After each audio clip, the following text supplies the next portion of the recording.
क्या हम cricket match देखने जाते हैं? बिल्कुल देखने जाते हैं भाई। पॉइंट ऑब्जेक्ट को हम कैसे समझे? इतनी छोटी सी बॉल है, इतना बड़ा स्टेडियम है, एक बैट्समैन ने बॉल को हिट किया और वो इतनी दूर जाके गिरती है। तो यहाँ पे भी हमारा मोशन हो रहा है, यानी कि हम अपने मोशन से पीछा नहीं छुड़ा सकते। अब ये फ्रेम ऑफ रेफरेंस क्या होता है और अपनी 11th में तो बहुत ही डिटेल में हम पढ़ने वाले हैं, तो कोई घबराने की बात नहीं है। यानी कि अगर आप किसी बॉडी पे फोर्स लगा रहे हो और वो चल रही है, यानी कि लीनियर मोशन को हम स्ट्रेट लाइन का मोशन कह सकते हैं। जो रियल लाइफ में मोशन होता है वो माना कि 3 डायमेंशन में होता है। हेलो दोस्तों, स्वागत है आपका अरिवियान में, जहां आपको मिलते हैं पर्सनलाइज और इंटरैक्टिव वीडियो लेक्चर्स जो डिजाइन करे जाते हैं सिर्फ आपके लिए। तो बच्चों, आज से हमारा एक नया सिलसिला स्टार्ट होने वाला है। आज से हम एक नए चैप्टर की शुरुआत करने जा रहे हैं और वो चैप्टर है हमारा मोशन इन स्ट्रेट लाइन। तो भाई सबसे पहले तो ये सवाल आता है कि आखिर हम ये चैप्टर पढ़े ही क्यों? ऐसी क्या खास बात है कि हम अपना कीमती वक्त इस चैप्टर पर जाया करें? तो भाई खास बात तो है। देखो, सिंपल सी बात है, कितनी सारी चीजों में मोशन का यूज होता है। जैसे कि अपने प्रैक्टिकल लाइफ एग्जांपल ले लेते हैं। क्या हम एयरप्लेन पे बैठते हैं? बिल्कुल बैठते हैं। तो एयरप्लेन भी काम करता है, उसके लिए हमें पिछली उसके बैकग्राउंड की स्टडी तो करनी पड़ती है, बिल्कुल करनी पड़ती है। वो भी हम कैसे करते हैं? फिजिक्स के कुछ बेसिक लॉज, कुछ बेसिक इक्वेशन का यूज करते हुए, जो कि हम इस चैप्टर में बहुत ही अच्छी तरीके से सिर्फ और सिर्फ पढ़ेंगे ही नहीं, डिराइव भी करेंगे। समझ रहे हो? डिराइव भी करेंगे हम उसे। ठीक है। उसके अलावा क्या हम क्रिकेट मैच देखने जाते हैं? बिल्कुल देखने जाते हैं। उसके अंदर क्या हमें स्क्रीन पे पता चलता है जब हम टीवी देख रहे होते हैं कि बॉलर कितनी स्पीड से बॉल फेंक रहा है, उसने कितना लंबा सिक्स मार दिया? ये सब कैलकुलेशंस भी होती हैं। उसके अलावा और कहाँ यूज होता है? भाई हर जगह इसका यूज है। ट्रेन में चल रहे हो तो ट्रेन की कुछ ना कुछ स्पीड होगी, ट्रेन में की कुछ ना कुछ डिस्टेंस ट्रेवल किया होगा उसने, कुछ ना कुछ उसे टाइम लगा होगा। उसके अलावा भाई खुद स्कूटी चलाते हो कि नहीं चलाते हो? बिल्कुल चलाते हो। तो हमारी लाइफ में मोशन एक बहुत ही आम बात है। हम रोजमर्रा की जिंदगी में मोशन का यूज करते ही हैं। लेकिन ये मोशन इन स्ट्रेट लाइन क्या है? ये जो स्ट्रेट लाइन वर्ड हमने आगे ऐड कर दिया है, ये इसलिए किया है बच्चों, क्योंकि रियल लाइफ में हम हमेशा 3D में पढ़ते हैं, यानी कि 3 डायमेंशन में पढ़ते हैं। ठीक है।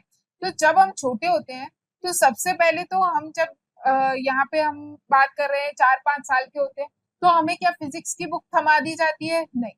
ठीक है। भले ही फिजिक्स रियल लाइफ में यूज होता है, लेकिन हमें फिजिक्स की बुक एकदम से नहीं थमा दी जाती। हमें सबसे पहले 1 2 3 4 काउंटिंग ये सब सिखाते हैं। तो वैसे ही हम मोशन इन 3 डायमेंशन डायरेक्टली नहीं पढ़ सकते। जो रियल लाइफ में मोशन होता है वो माना कि 3 डायमेंशन में होता है, लेकिन अगर हमें 3 डायमेंशन का मोशन समझना है तो पहले हम स्ट्रेट लाइन यानी कि सिर्फ एक 1D मोशन को तो समझे। फिर अगर हम 1D मोशन को अच्छे से समझ लेते हैं तो 3D मोशन को समझना हमारे लिए कोई बड़ी बात नहीं है। उसके अंदर सिर्फ और सिर्फ कुछ और पैरामीटर्स जुड़ जाते हैं और हमें सारी चीजें एकदम क्लियर होने लगती है। तो अब हमें ये तो बहुत अच्छी तरीके से क्लियर हो गया कि मोशन इन स्ट्रेट लाइन की इम्पोर्टेंस क्या है। भाई बहुत इंपॉर्टेंट है, रोजमर्रा की जिंदगी में हम इनके एप्लीकेशंस यूज कर रहे हैं, तो हमें इनके बारे में एक डीप स्टडी तो बिल्कुल करनी चाहिए। चलिए करते हैं और स्टार्ट करते हैं अपने इस चैप्टर से। तो सबसे पहले हमारे पास आ जाता है इस चैप्टर का इंट्रोडक्शन। तो देखते हैं यहाँ पे क्या लिखा। Motion is common to everything in universe, यानी कि सिर्फ और सिर्फ इस शहर में ही नहीं, इस कंट्री में ही नहीं, इस प्लेनेट पर ही नहीं, बल्कि पूरे यूनिवर्स में, पूरे ब्रह्मांड में ही मोशन हो रहा होता है। यानी कि मोशन एक बहुत ही इंपॉर्टेंट चीज है और इसे स्टडी करना एक बहुत ही इंपॉर्टेंट कंसेप्ट बन जाता है। We walk, run and ride a bicycle. Cycle चलाते हैं, दौड़ते हैं, रन करते हैं, ये सभी मोशन है। भाई सब में ही हमारा जो मोशन हो रहा है। तो इसके अंदर हम और क्या पढ़ते हैं? Even when we are sleeping, air moves into our lungs, out of our lungs. इसका मतलब क्या हुआ कि भाई सिर्फ और सिर्फ जो हमें दिख रहा है वही मोशन नहीं होता। हम जब सो रहे होते हैं, जब एयर फ्लो करती है हमारे लंग्स से अंदर बाहर, वो भी एक तरीके का मोशन है। यानी कि उस केस में हमारे गैस पार्टिकल मोशन कर रहे हैं। तो आप समझ लीजिए कि बायोलॉजी हो गई, केमिस्ट्री हो गई, फिजिक्स हो गई, या फिर कोई और भी स्टडी हो गई, हर किसी में मोशन हो रहा है। उसके अलावा we see leaves falling from the tree, यानी कि नेचर भी अपने आप मोशन कर रहा है, बिल्कुल कर रहा है। पेड़ों से पत्ते झड़ते हैं, नीचे गिरते हैं, किसी ना किसी मोशन के थ्रू ही गिरते हैं। उनका कुछ ना कुछ एक पैटर्न रहता है। डैम में वाटर फ्लो होता है, water flowing down a dam. तो यहाँ पे भी हमारा मोशन हो रहा है, यानी कि हम अपने मोशन से पीछा नहीं छुड़ा सकते। ये हर जगह होता है, इसीलिए ये हमारे लिए जरूरी हो जाता है कि इस चैप्टर को हमें बिल्कुल भी लाइटली नहीं लेना है, क्योंकि ये चैप्टर हमारा एक फंडामेंटल तैयार करने वाला है आगे 11th 12th की फिजिक्स के लिए। चलिए आगे देखते हैं।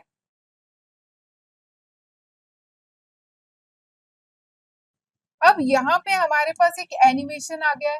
अब एनिमेशन में क्या है, एनिमेशन में एक बंदा है, यहाँ पे एक इंसान खड़ा हुआ है। अब वो क्या कर रहा है, इस दीवार को हिलाने की कोशिश कर रहा है, लेकिन क्या वो हिला पा रहा था? नहीं हिला पा रहा था, जब तक उसने बहुत ज्यादा फोर्स नहीं लगाया। इसका मतलब ये है कि हमने किसी चीज पे फोर्स लगाया है तो जरूरी नहीं वो मूव कर जाए। इसका मतलब मैंने एक उंगली लगाई वाटर डैम पे, तो इसका मतलब नहीं है वो खिसक जाएगा। हमें एक पर्टिकुलर अमाउंट का, यानी कि हमें एक पर्टिकुलर अमाउंट का फोर्स लगाना पड़ता है, तभी हमारे जो ऑब्जेक्ट है वो मोशन में आते हैं। तो हमेशा एक फोर्स या फिर कुछ ना कुछ स्पीड रिस्पॉन्सिबल होगा हमारे मोशन के लिए। अब हम देखने जा रहे हैं हमारी इंपॉर्टेंट टर्म्स। ध्यान रखिए, इन टर्म्स से आपका पीछा बिल्कुल नहीं छूटने वाला है, इन टर्म्स को आप जगह जगह देखने वाले हैं। तो अगली बार आप जब भी इन टर्म्स को देखिए, 1 सेकेंड में आपको क्लिक हो जाना चाहिए कि इनका मतलब क्या होता है। तो पहली टर्म हमारे पास आ चुकी है रेक्टिलिनियर मोशन। अब ये रेक्टिलिनियर मोशन क्या है? रेक्टिलिनियर मोशन का मतलब है study of motion of an object along a straight line. यानी कि अभी हम जो स्टडी कर रहे हैं, जो कि किसके ऊपर है, कि हमारे जो भी ऑब्जेक्ट है वो स्ट्रेट लाइन पे चल रहे हैं। ये जो स्टडी है, इस स्टडी को ही हम क्या कहते हैं, स्टडी ऑफ रेक्टिलिनियर मोशन। यानी कि motion of an object in a straight line it called rectilinear motion. मतलब इतने बड़े मोशन इन स्ट्रेट लाइन को हमने क्या बोल दिया, सिंपल सा रेक्टिलिनियर मोशन बोल दिया है। चलिए आगे देखते हैं।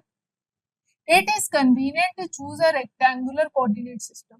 भाई कोऑर्डिनेट सिस्टम हम 9th क्लास से पढ़ते हुए आ रहे हैं, एक हमारी एक्स एक्सिस रहती है, एक हमारी वाई एक्सिस रहती है, बिल्कुल। तो उन्हीं का हम यूज करने वाले हैं यहाँ पे। और रियल लाइफ में क्या होती है, आपकी ये हो गई एक्स एक्सिस, ये हो गई आपकी वाई एक्सिस, और इन दोनों के परपेंडिकुलर एक आपकी जेड एक्सिस भी होती है। भाई हर ऑब्जेक्ट 3D में होता है। अब 2D से बाहर निकलो और 3D में पहुंचो। अब सिर्फ और सिर्फ 2D से काम नहीं चलने वाला है, ठीक है। तो आपके पास 3 एक्सिस हो जाएंगी, और ये तीनों एक्सिस को हम x axis, y axis, z axis बोलने वाले हैं। बहुत ही इजी बात है ये तो। और इन तीनों के इंटरसेक्शन को हम क्या बोलने वाले हैं, ओरिजिन। या फिर ओरिजिन का एक और नाम है जो कि आपको याद रखना है, वो है आपका रेफरेंस पॉइंट। यानी कि अब अगर कोई बोलेगा x axis, y axis, z axis, origin, reference point, तो ये सारी टर्मिनोलॉजीज आपके दिमाग में एकदम क्लियर हो जानी चाहिए कि हम बात कर रहे हैं कोऑर्डिनेट सिस्टम की, जिसके अंदर ओरिजिन को हम क्या बोल सकते हैं, रेफरेंस पॉइंट भी बोल सकते हैं। अब यहाँ पे हमारे पास एक नेक्स्ट टर्म आ गई है जो कि है फ्रेम ऑफ रेफरेंस। अब ये फ्रेम ऑफ रेफरेंस क्या होता है? भाई इस दुनिया में अगर मैं आपसे बोलूं कि आप बहुत अच्छा पढ़ते हैं, ठीक है, तो इसका मतलब ये है क्या कि आप इस दुनिया में ही सबसे अच्छा पढ़ते हैं? नहीं। इसका मतलब ये हो सकता है कि आप अपने दोस्त जो कि पढ़ाई में थोड़ा कमजोर है उससे अच्छा पढ़ते होंगे। लेकिन एक बंदा वो भी हो सकता है जो कि बहुत ही ज्यादा अच्छा पढ़ता हो, जिसने कुछ बहुत ही छोटी उम्र में बहुत ही बड़ा एग्जाम निकाल लिया हो, तो वो आपसे ज्यादा अच्छा पढ़ता होगा। यानी कि हम यहाँ पे बात कर रहे हैं एक दूसरे को कंपेयर कर, यानी कि हर चीज रिलेटिव होती है। रिलेटिव का मतलब क्या हुआ, अभी आपको लग रहा होगा, अभी इस पोजीशन में आपको लग रहा होगा कि मैं यहाँ पे रेस्ट पे हूँ, क्योंकि मैं यहाँ पे मूव नहीं कर रही हूँ, ना लेफ्ट जा रही हूँ ना राइट जा रही हूँ। लेकिन अगर कोई एक एस्ट्रोनॉट है जो कि स्पेस से मुझे देख रहा होगा, तो भाई अर्थ तो रिवॉल्व करती है, अर्थ तो रोटेट करती है, तो उसे क्या लग रहा होगा कि मैं तो मूव कर रही हूँ, है ना। तो ऐसा कैसे हुआ कि भाई आपको लग रहा है मैं रेस्ट पे हूँ और उसे लग रहा है कि मैं मूव कर रही हूँ। तो इसी चीज को हम बोलते हैं कि हर चीज, इस दुनिया में हर चीज रिलेटिव है। रिलेटिव है का क्या मतलब हुआ कि हम हर चीज को एक दूसरे से कंपेयर करते हैं, ठीक है। अब अगर मैंने बोल दिया आपसे कि आप बहुत ही अच्छा खाना बनाते हैं, तो आप कितना अच्छा खाना बनाते हैं ये तो हम सिर्फ और सिर्फ किसी चीज से रिलेटिव ही बोल सकते हैं ना, किसी चीज से कंपेयर ही करके बोल सकते हैं। हो सकता है कोई एक शेफ हो जो आपसे भी अच्छा खाना बनाता हो सकता है कोई एक बंदा हो जो आपसे बुरा खाना बनाता हो। तो हम यहाँ पे हर चीज को एक दूसरे से कंपेयर करने वाले हैं। यहाँ पे कोई भी चीज एब्सोल्यूट नहीं है, हर चीज एक दूसरे के रिलेटिव है। तो उसी वजह से यहाँ पे हम पढ़ेंगे अपना नया टॉपिक जो कि है फ्रेम ऑफ रेफरेंस। अब ये फ्रेम ऑफ रेफरेंस क्या होता है? A frame in which observer is situated, यानी कि यहाँ पे जो देखने वाला इंसान है, ऑब्जर्वर है, वो जहाँ पे होता है, वो जहाँ पे सिचुएटेड होता है, makes its observation is called as frame of reference.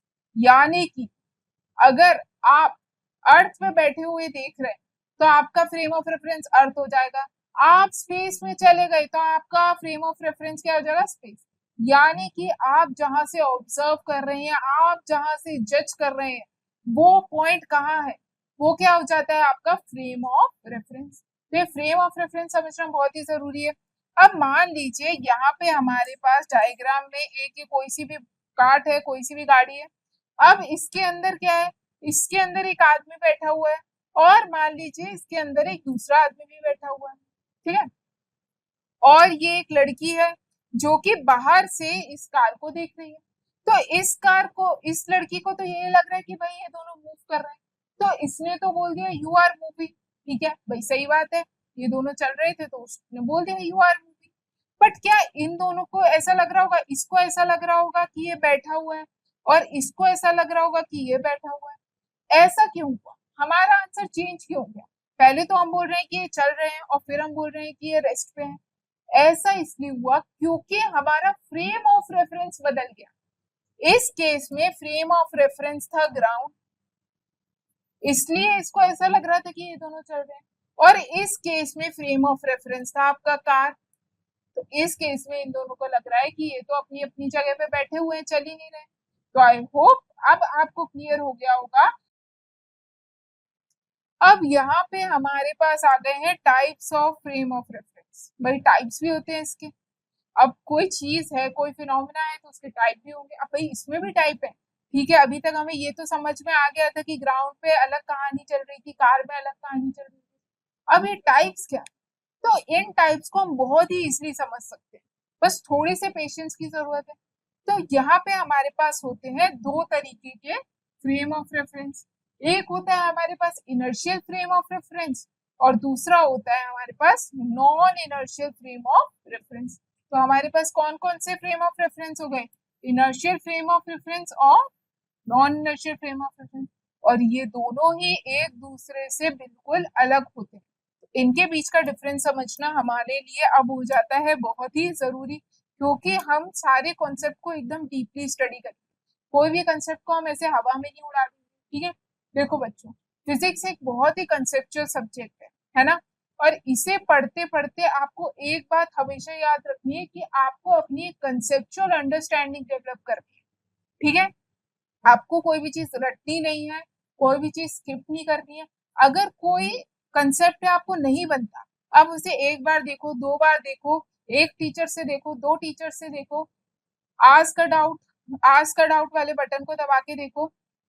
किसी भी तरीके से अपना कंसेप्ट क्लियर करना हमारी प्रायोरिटी होनी चाहिए। एग्जाम से पहले हमारे सारे कंसेप्ट एकदम क्लियर होने चाहिए, ठीक है। तो चलिए बढ़ते हैं और समझते हैं इनर्शियल फ्रेम ऑफ रेफरेंस क्या होता है, ठीक है। अब इनर्शियल फ्रेम ऑफ रेफरेंस को समझने के लिए पहले पढ़ते हैं इसमें क्या दिया हुआ। Is a frame of reference where Newton laws hold true. तो यहाँ पे सबसे पहली कंडीशन ये आ गई कि न्यूटन के लॉ ट्रू होने चाहिए। अब न्यूटन के लॉ हम पहले भी पढ़ते हैं और अपनी 11th में तो बहुत ही डिटेल में हम पढ़ने वाले हैं, तो कोई घबराने की बात नहीं है। बस अभी के लिए ये इतना याद रखना है कि न्यूटन जी ने जो भी लॉज दिए थे वो सिर्फ और सिर्फ फॉलो होंगे इनर्शियल फ्रेम ऑफ रेफरेंस में। उसके अलावा क्या है, that means no external forces acting on a body and will stay in uniform motion. इसका मतलब क्या हुआ यार, ये तो स्टेटमेंट समझ के भी आ रहा है, फिर भी मैं बता देती हूँ आपको। इसका मतलब ये है कि इनर्शियल फ्रेम ऑफ रेफरेंस एक ऐसा फ्रेम ऑफ रेफरेंस है जहां पे कोई भी एक्सटर्नल फोर्स नहीं लग रहा। अब आप सोचोगे कि यार एक्सटर्नल फोर्स नहीं लग रहा है तो बॉडी मूव कैसे करेगी? कर सकती है भाई, बिल्कुल कर सकती है। कैसे करेगी?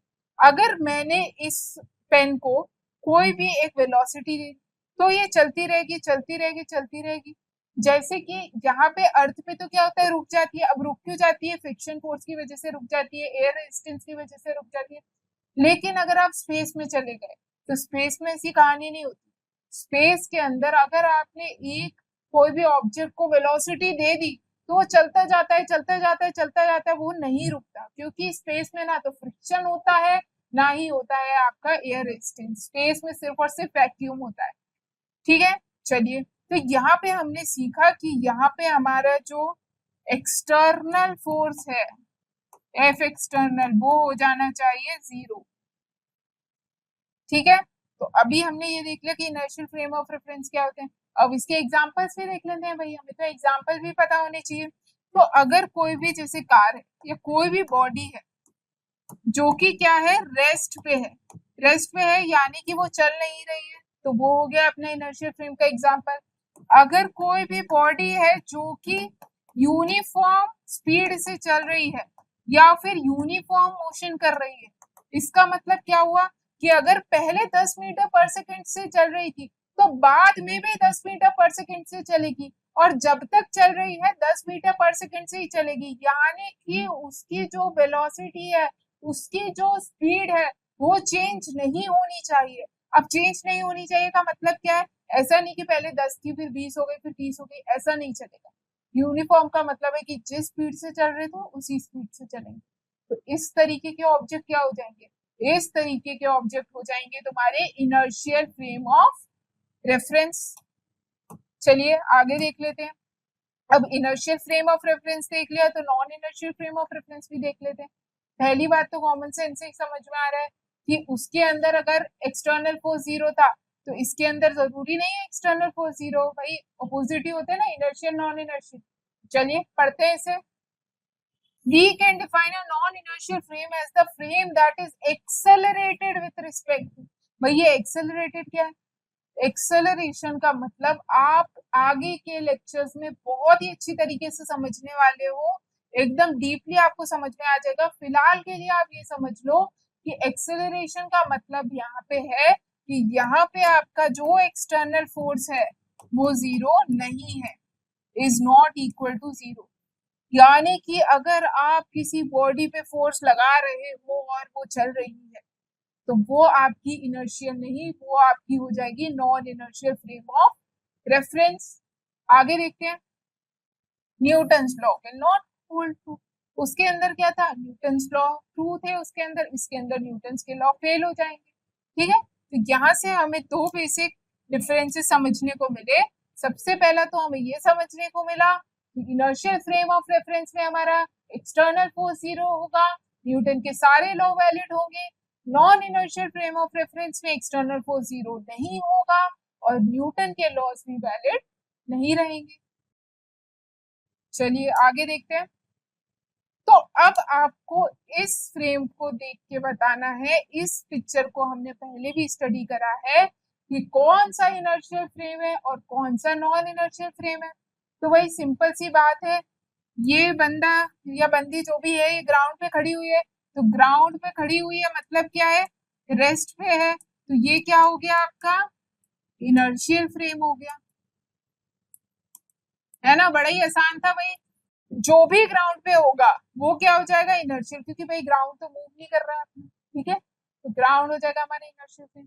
अब ये तो कार मूव कर रही थी, कार एक्सेलरेट कर रही थी, मूव कर रही थी, मतलब क्या, एक्सेलरेट का मतलब क्या होता है कि आप उसकी स्पीड बढ़ा भी सकते हैं कम भी कर सकते हैं। ठीक है, तो इसका मतलब ये कार हो जाएगी आपकी नॉन इनर्शियल फ्रेम।